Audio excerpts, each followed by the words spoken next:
ça c'est moi Louise, et ça c'est ma chienne, Olive, que j'ai adoptée à la SPA. Je suis pas là pour débattre si un chien de catégorie est forcément un chien dangereux ou pas, mais je suis là pour un tout autre sujet. Avec ma chienne Olive, on adore l'aventure et surtout on adore voyager.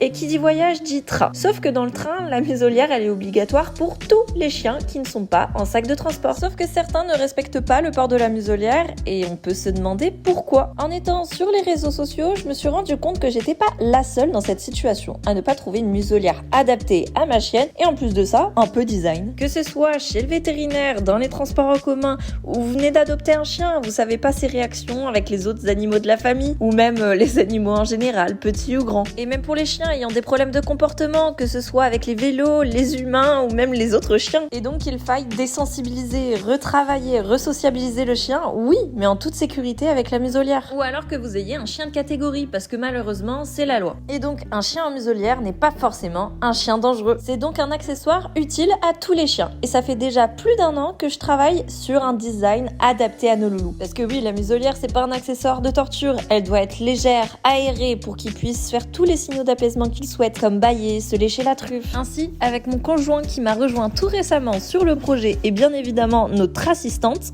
on a eu la chance de gagner un concours de pitch mais aussi une subvention de la 6ème Plus afin de continuer le prototypage. On a trouvé une usine partante en France pour ce projet qui aura de la gueule. Mais avant l'industrialisation, on a encore besoin d'une étape qui est la fin du prototypage avec un bureau d'études pour évaluer les résistances en fonction des matières choisies. Sauf que pour ça, ça coûte une patte. C'est pour ça qu'on fait des appels à projets pour justement essayer de réunir la somme de 20 000 €. Alors surtout, n'hésitez pas à partager un maximum cette vidéo. Promis, on ne mord pas.